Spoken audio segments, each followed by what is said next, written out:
Kita akan lanjutkan membaca buku Sejarah Dunia untuk Pembaca Muda tulisan Ernest Gombrich, bab yang ke-14 berjudul Musuh Sejarah.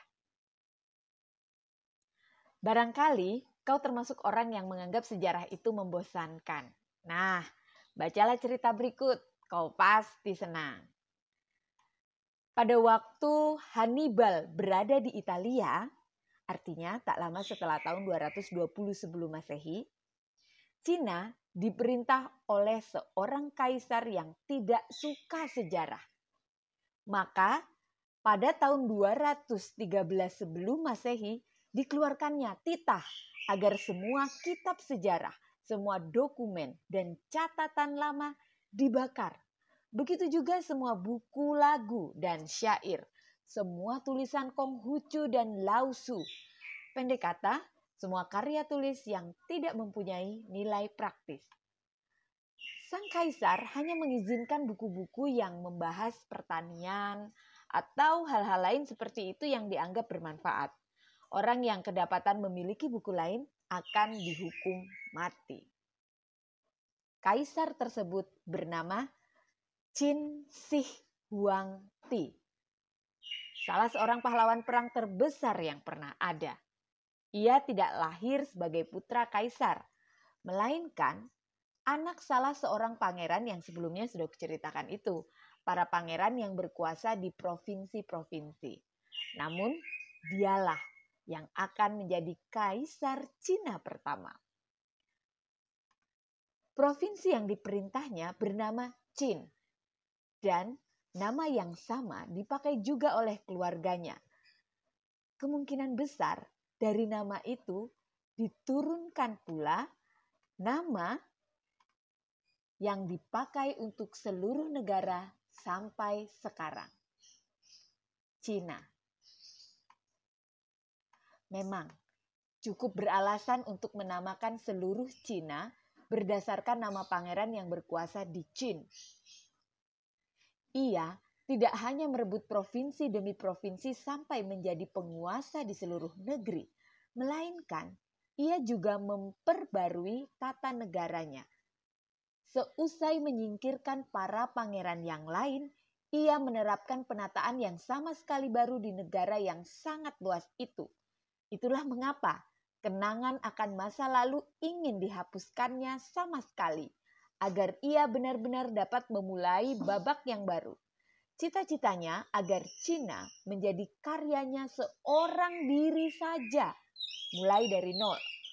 Ia membangun jaringan jalan yang meliputi seluruh negeri dan memulai karya maha besar, pembangunan tembok Cina. Bahkan untuk ukuran zaman kita, tembok tersebut terbilang sangat besar.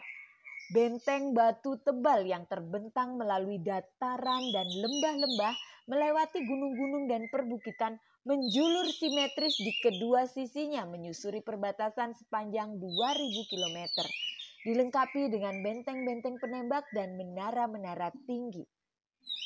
Kaisar Qin Shi Huangdi mendirikannya untuk melindungi segenap warga Cina di perkotaan dan pedesaan yang rajin dan guyup itu dari suku-suku liar yang berkelana di padang-padang stepa. Kelompok pasukan berkuda suku-suku tersebut suka berkeliaran di dataran-dataran yang sangat luas di pedalaman benua Asia. Sudah sering terjadi. Gerombolan itu menerobos ke wilayah Cina untuk menjarah, merampok, dan membunuh. Untuk menghalangi mereka itulah didirikan tembok besar itu, dan tujuan tersebut memang terpenuhi dengan baik. Tembok besar Cina berdiri kokoh selama ribuan tahun dan masih ada sampai sekarang. Walaupun tentu sewaktu-waktu memerlukan perbaikan. Masa pemerintahan Kaisar Qin Shi Huangdi tidak berlangsung lama. Tak lama setelah ia wafat, ada keluarga lain yang menaiki tahta putra surga, yaitu keluarga Han. Mereka sengaja melanjutkan hal-hal baik yang dibawa oleh Qin Shi Huangdi dulu. Di bawah pemerintahan Wangsa Han pun, Cina tetap menjadi negara kesatuan yang kuat. Akan tetapi mereka bukanlah musuh sejarah. Sebaliknya, mereka ingat akan segala hal baik yang didapatkan negara Cina berkat ajaran Konghucu. Pada waktu itu, orang kembali mencari karya tulis lama di mana-mana. Ternyata tidak sedikit jumlah warga yang cukup berani untuk mengabaikan perintah pembakaran dahulu. Sekarang, karya tulis yang diselamatkan itu dikumpulkan dan sangat dihargai. Kemudian diberlakukan peraturan bahwa hanya orang yang mengetahui semua tulisan itulah yang berhak diangkat sebagai pegawai negeri.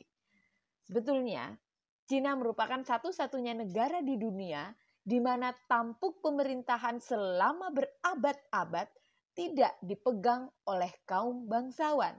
Tidak pula oleh tentara ataupun pemuka agama, melainkan oleh cendekiawan. Tidak dianggap penting apakah pelamar berasal dari golongan bangsawan atau rakyat biasa. Siapa saja yang lulus ujian dengan baik akan menjadi pegawai negeri, dan yang lulus ujian paling berat sebagai nomor 1, dialah yang akan mendapat jabatan paling tinggi. Akan tetapi, ujian tersebut tidak gampang memang. Pesertanya harus sanggup menulis beberapa ribu jenis aksara. Seperti kau tahu, hal itu bukan perkara gampang di Cina. Di samping itu, peserta ujian dituntut menghafalkan sebanyak mungkin isi kitab-kitab lama. Begitu juga, mereka harus dapat mengucapkan dengan tepat ajaran dan aturan Konghucu serta karya para cerdik cendekia masa lampau lainnya di luar kepala.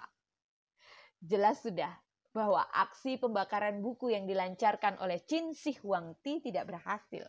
Kalau tadinya kau sudah merasa senang karenanya, kau keliru. Sepertinya tak ada gunanya kalau orang mau melarang sejarah dengan begitu saja.